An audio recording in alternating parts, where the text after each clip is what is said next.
Hello and welcome back to ShySpace. I'm giving you a nice close-up front and center introduction POV because I am so excited to be here. I also want you to see that I'm using my camera continuity ability through my phone.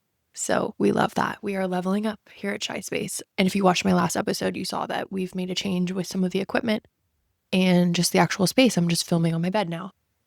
Just wanted to give a minute for everybody to take a look at the art that's hanging on the wall. And if you're watching and if you're listening and not watching, it's just a picture of a horse. So you're not missing anything and it's probably not very surprising.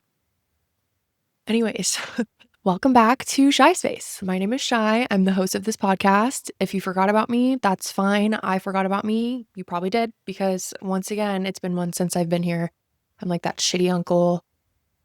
God, even that shitty dad or boyfriend that just keeps disappearing and coming back and just playing that game. So I do apologize. And I am going to get into the actual honest truth about why that has been the case, because there's been a lot of different things going on in my life over the past 2 years since I started the show that have really played a role in terms of like why it's been difficult for me to keep momentum going.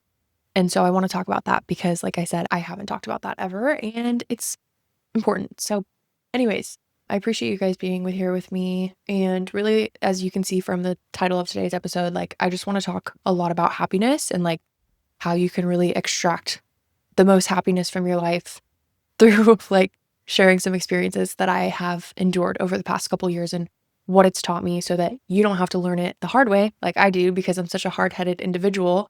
And I've always been like that person or that kid that like needs to put their hand on the stove to understand that it's hot and it's going to burn you. Like somebody can't just tell me, hey, Cheyenne, you're going to burn your hand on that stove. I genuinely need to touch the stove. And I'm sure that there's a lot of other people out there that are like that. So I'm hoping that this can help you in one way or another if you're struggling in your job, your personal relationships, familial, friendship, romantic, whatever it may be. I do think that this episode can be really helpful for you to figure out like where the pieces are missing and how you can put them back together by your own self. Because really, at the end of the day, we are the only thing that we have in this world that we can count on, and everything that we have and need to have is already within us. It's really just about tapping into that and understanding that. And that's what we're all about here in my household and within this community at Shy Space. I just felt like I needed to state that because what is this show even about anymore? It's just been the random chaos of me like talking about things in my life and then calling it a show, but it's not one. And like I said, we're going to get into that. But I just want to first say that obviously, like everybody wants to be happy, but I don't think that most people really know or understand what that feels like. And the reason that I say that is because first of all, it's such a subjective thing. And it's also just, it's so like almost unattainable in terms of the thing that everybody's always chasing and talking about. It's, I just want to be happy. I just want to be happy. I want this because it'll bring me happiness. That's why anyone does anything or goes after anything is because they're seeking happiness. So I think a lot of our problems is that like we actually genuinely don't know what it is that makes us happy. And so we're chasing this never ending thing we're on a never ending chase with this thing that is genuinely going to outrun us until we're freaking dead, which is so not something that I'm okay with. Living, embodying, teaching, whatever you want to focus on, I am not okay with that. A big thing that I like really want to talk about today is just the fact that I genuinely thought that I was living my dream life and was telling everybody that because I believed it. I wasn't living a lie on purpose or like intending to live any types of lies. I just genuinely did not have the awareness at the time to understand that just because I had a good job and I was in a relationship and I had a busy social calendar and I was like meeting these milestones in life didn't actually mean that I was happy. And yeah, it's just interesting because like, I feel if you look at just the past, if you're just a podcast watcher, like if you only know me through my podcast and you don't know me on a personal level, then you look at my past 2 episodes and you're like, okay, you were in a relationship and then you like thought that was your person and then you guys broke up. And even if you do know me on a personal level, this is probably what you're thinking too, because this is like the chapters. you had that, and then you got into a new relationship, you moved in with him, you're like, everything's great, whatever. And then that didn't work out either. So it's just funny because I think you can so easily stamp a sticker on something and be like, this is it. This is the one. This is the job. This is the house. This is the whatever. And sometimes that's actually just not it. And that's okay because we have a long life that we hopefully get to live. And it'd be boring if, like, by the time you were 28, you just got all of the things that you wanted to make you happy. And then it was just like the rest of your life was just enjoying those happy things and obviously seeking out new ones to reach. But then again, it's like the never ending hamster wheel. Yeah, just very interesting. So again, like, whether or not you know me on a personal level, you can take one look at my social media on any of the accounts that I have, specifically on TikTok, and you can see me talking about like the truth about my relationship and what I actually went through and how it was just absolutely not what I thought it was. And also realize later on that I was feeding into that delusion in one way or another, which is also really weird to think about and talk about. But either way, at the end of the day, like, I was just running on autopilot. I was fine, but I wasn't fulfilled. And this goes for both big areas of my life. So the job that I was in and the relationship that I was in. I moved in with my previous partner. And I think a lot of challenges come with that because it's a lot more difficult to separate yourself from somebody when you're living together, obviously. And so I think for a long time, I just smacked that sticker on over and over because it was the easier thing to do. And I just had almost a little bit of that toxic positivity where it's, oh, there's so much good over here. And there's so many amazing things that he does and that I feel in this relationship and in this space. So I really just need to be focusing on that and not worrying about these things that are problematic, which is just not true. And then same thing with the job that I was in, which you guys are going to find this really interesting because every single person I tell this story to, like, genuinely is flabbergasted. And I still, to this day, am slightly flabbergasted at the fact that let, I've let so many people in my life gaslight me, first of all, but second of all, that I let this just pass on by and didn't even question it. So anyways, I'm honestly like, can't believe I'm going to talk about this because this makes me nervous. But at the end of the day, like, I'm not here to live a lie. I'm not here to cater to anyone's feelings. And I think that how this was handled was really inappropriate. But to make a long story short, I was working in a role with a boss who was not supportive of this show at all. And I, like I said, did not even question it when it came up in conversation at work. I just genuinely was like, oh my gosh, like, I'm doing something wrong and I need to stop and I need to fix that. I just ultimately let it like fully integrate into my system and my beliefs. And that's horrible because I should not have done that. And it's just really crazy to think about. Basically, the person's perspective was just that it was very confusing and it was unclear whether or not I was actually an employee at this organization or I was a podcaster. And I just found that to be very strange. But again, like, I'm a young adult, I'm learning, I'm trusting the person that I report to, and I'm just gonna suck it up. And so I literally stopped doing the show completely because of that. And I never talked about that in my episode that I released in March because I was still employed there, but I was thinking about leaving.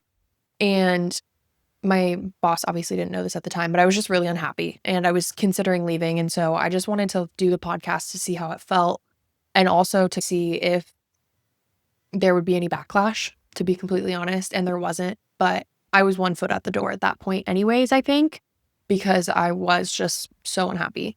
And again, I'm sorry if anybody from my former organization is listening to this and feels blindsided, but this is just me speaking to my experience. Like, I'm not speaking for anyone else. This is just my experience that I had at the organization. And it just wasn't pleasant for me. And so when I was then introduced to a potential new role where I was sought out specifically because of the name that I had made for myself, like, not just in the space that I'm in, but just in the world, like the fact that I was going out on a limb and like building a personal brand and doing a podcast was something that they were really impressed by and they really loved. And I just feel like I need to share this story because if there's anybody that's in a situation like that where they're trying to like build a name for themselves or build a side hustle, as long as it doesn't interfere with what you're doing and it like in a corporate perspective or whatever you want to call it, as long as you're not like stealing clients or competing with the business that you work at or whatever, and you're being respectful and you're showing up positively, like I genuinely just don't understand what the problem is. And again, I let somebody else determine that for me and install that belief within me. And that's something that I had to learn from.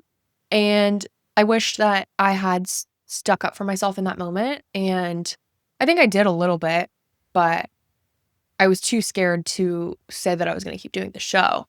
So I stopped. And that's where I like regret my approach and would recommend that anybody who's in a similar situation be like, okay, I know that there's a billion other organizations out there that have this forward progressive mindset that you are not embodying, which is fine, but I'm going to go be employed there if this is a problem. That's what I should have said. I should have stuck up for myself, for my values, for my morals, and also like my aspirations and my dreams. If I want to do a podcast, I'm going to do a podcast. And that's that. I don't really know what else to tell you. So, anyways, luckily my former boyfriend never had any problems with my podcast. He was very supportive of it, like extremely, even though I wasn't really doing it. He wanted me to get back into it. However, he was making me so miserable that I didn't have the energy to do it. That combined with being told not to do it, there was no hope for me this past year, I would say.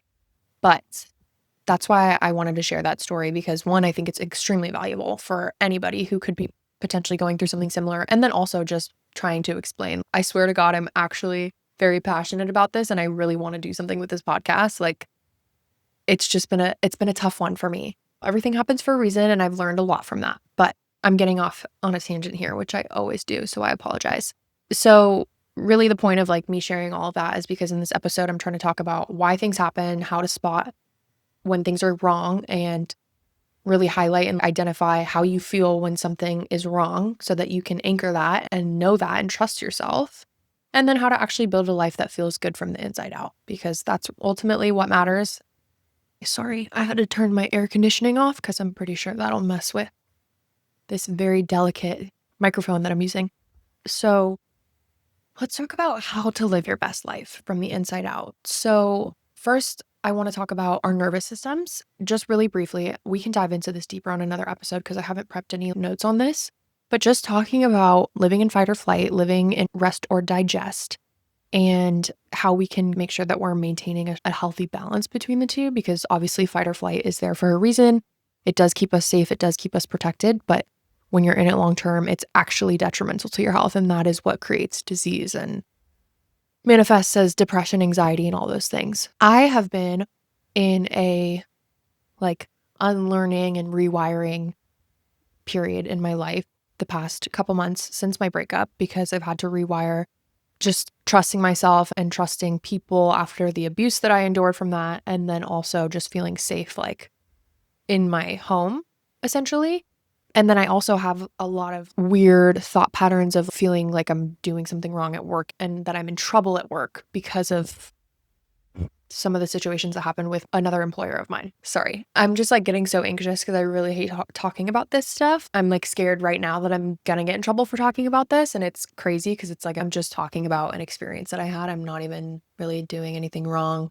I don't even think that I am doing anything wrong, but there's something inside of me right now that is getting scared and feeling like I am. Just want to call that out so that you guys don't think that you're just looking at Superwoman here, because this is actually really scary, but it's worth it. So talking about just those two things is, I just wanted to highlight that because I feel like a lot of us don't realize that we're living in fight or flight if you're not taught it, or you don't have exposure to like mental health and psychological related education and tools. And you might not know that if you struggle with things like sleep or anxiety or like clenching your jaw or having a lot of like muscular pain, like there's a really good chance that you are living in fight or flight to some degree. And there's parts of your body that are not rested. And three things actually that I would recommend for anyone who's processing trauma, processing grief, or just trying to process life in general, and they feel like they need tools to help them do that. I literally swear on my entire life the 3 things that save me on a daily basis, yearly basis, decadal basis, these 3 tools have been everything for me this past 6 weeks since I kicked my ex out, which, by the way, he was doing the nasty, like, emotional cheating and probably real cheating as well, so just for anyone who's not caught up. So it was obviously really traumatic, and yoga, breath work, and meditation are the 3 things that, like, genuinely saved my life on the days that I woke up and I was immediately in fight or flight and having the nightmares and can't sleep, and just everything feels terrifying. Specifically, when I talk about breath work, I'm talking about box breathing. If you're unfamiliar with box breathing, they do it in yoga a lot. It's also used, like, in, like, combat training, I think, or something crazy like that. But it's just a box of 4 is the way to think about it. So 4 inhale, or like a 4 count inhale, hold for 4 counts, exhale for 4 counts, pause for 4 counts, inhale for 4 counts, hold for 4 counts, exhale, repeat.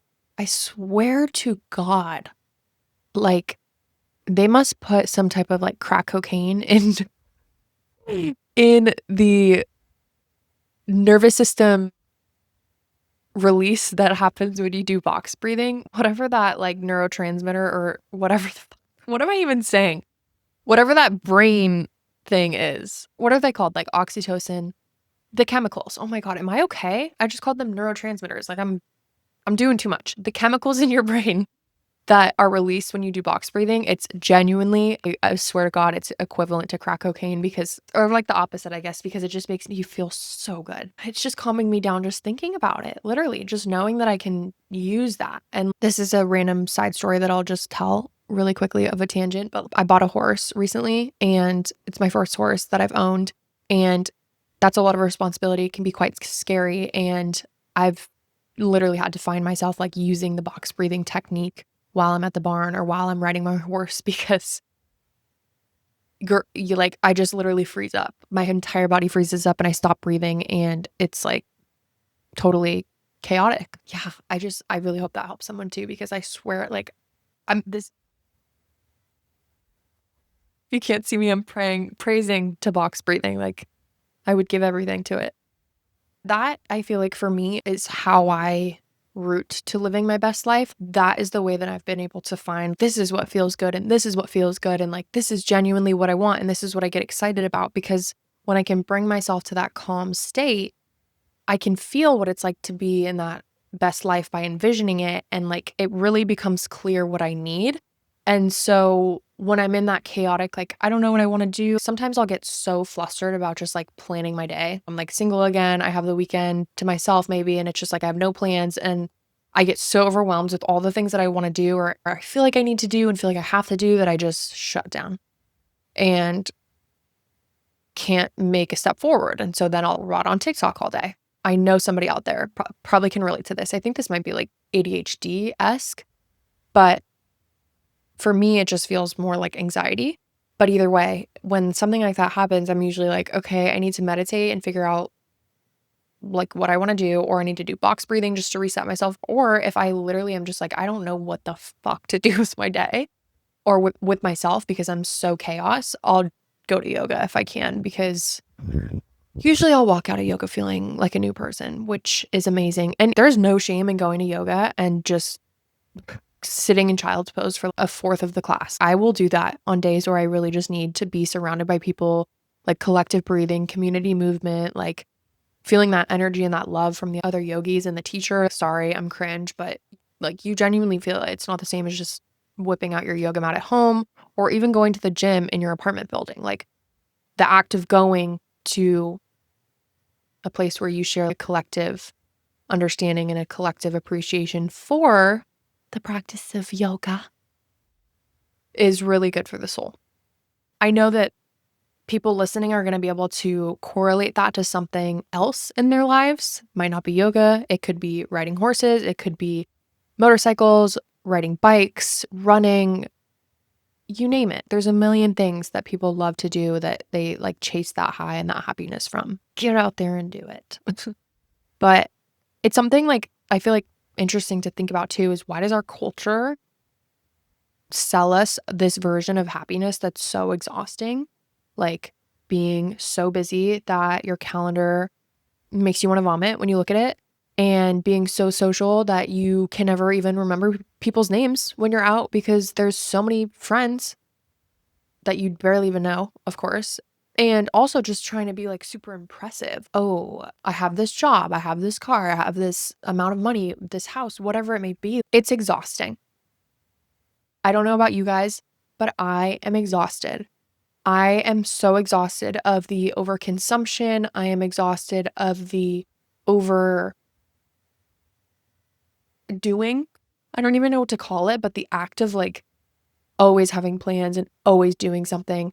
Like, for example, the people that I look up to from an influencer perspective, Alex Earl, for example, I think she's so cool and awesome. And I would love to have a similar life to her, but I would never actually be able to live in the life of chaos that she does because she's always traveling and she's always doing something. I don't know how that girl hasn't had a mentee be. I have a mentee be when I have 3 trips that are like spaced out a week from each other. I don't know. Maybe there's something deeper that's wrong with me, but I just think that burns you out really quickly. And people are chasing that all the time. And I just don't think that's fulfilling. That's just me, but you're listening to my podcast for a reason. So that's my 2 cents. Something else to note on that too is your highlight reel on Instagram needs to match your inner reality. And if it doesn't, you have a problem. And when I say highlight reel, I don't mean the reels that you keep on your page for your dog and your boyfriend or whatever, but like the highlights of what you're posting online. If that doesn't match how you feel inside, then something is wrong. And again, this goes back to the way that I would focus so heavily on the positives in my relationship when I was miserable. It's like that toxic positivity or that toxic mindset of, oh, everything's fine. Like, just talk about the good things, post the good things, all that stuff. Yeah, I agree that should be focused on and appreciated.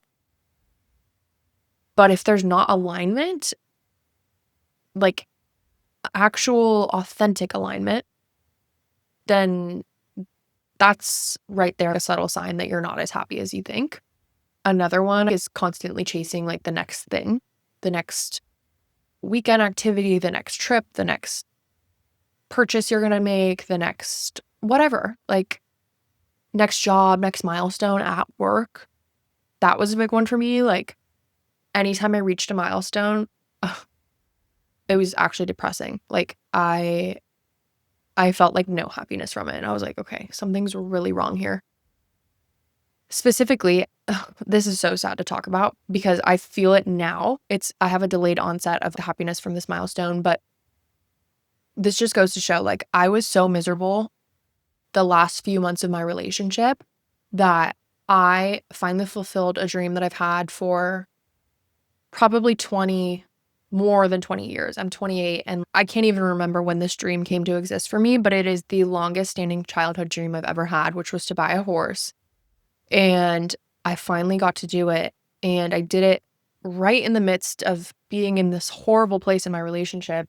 And I actually got the horse literally a week before my ex and I broke up. And I was just like so not happy. And I felt so not fulfilled from what I had just done. And it was so scary because I was like, oh my God, like I'm actually so unhappy that not even this thing that I've wanted my entire life can save me. And at that time too, I was only a week into my new job.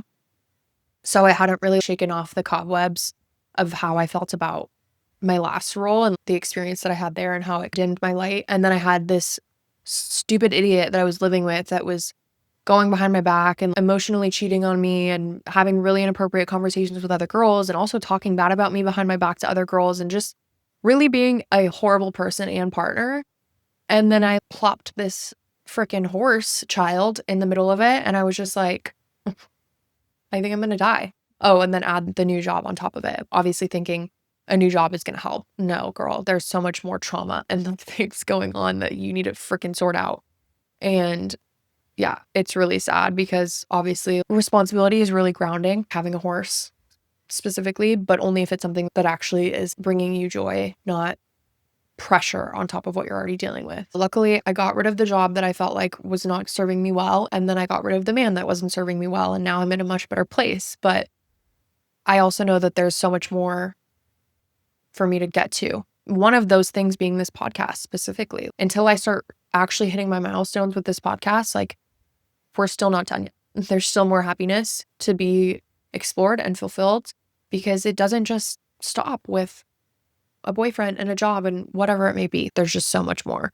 I feel like honestly, the best life isn't even really about stacking achievements either. It's really about feeling aligned, especially when no one's watching, like specifically when no one's watching, when you're just like at home and you go to sleep at night and everything's good and you wake up in the morning and everything's good and you're actually happy. That to me is the true W in life. So just a reminder to pay attention to how you feel. And are you posting on social media and that's the highlight of your life, is like the posting of it and not actually living it? Or like, yeah, if that's how you feel, go to therapy.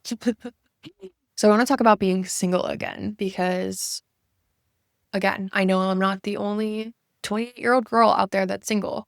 I also want to call out real quickly that I shared a lot about my breakup journey on my TikTok pages. If you're interested in that, you can go stalk those. I have 3 different accounts and I talk about it like across all 3 of them.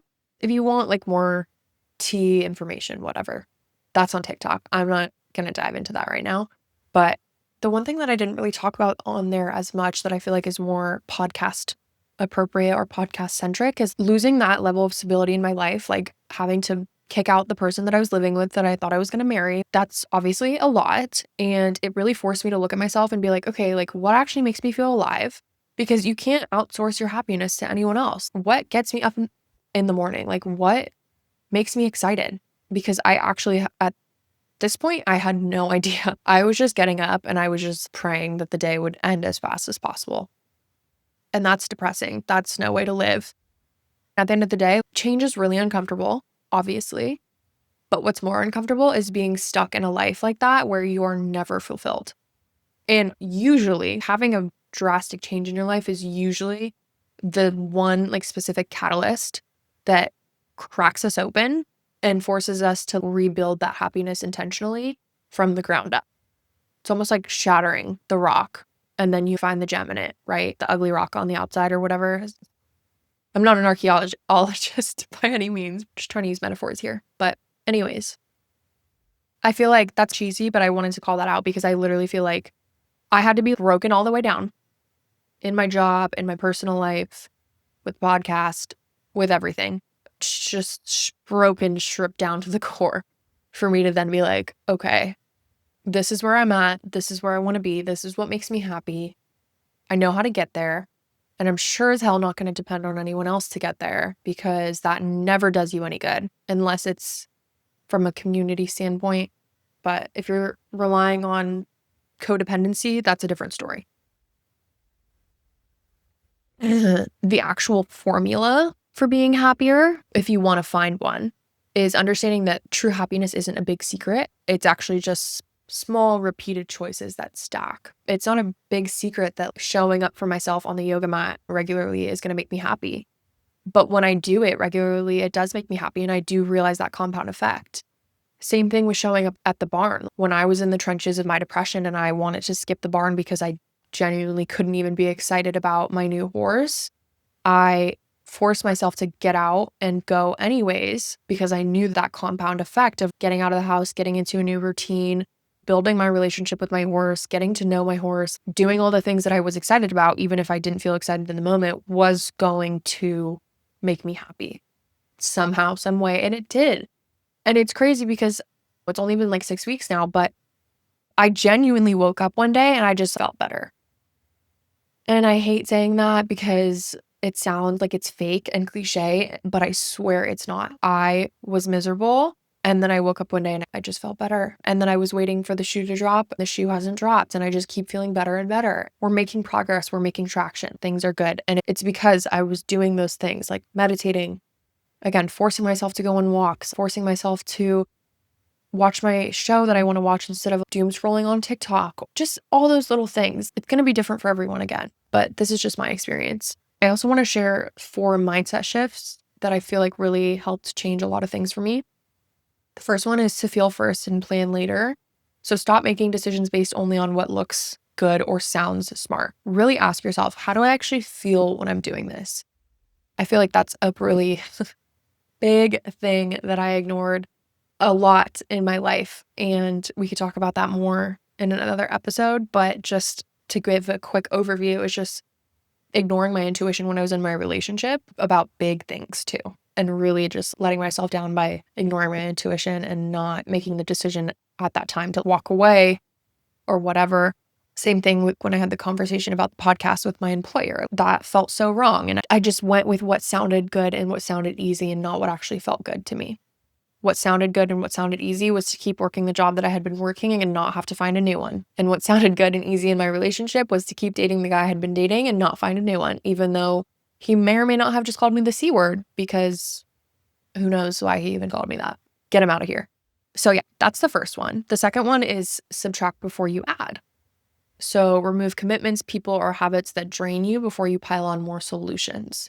So I think this is another thing that I'm really guilty of doing, is just trying to fill my cup so much that it overflows beyond.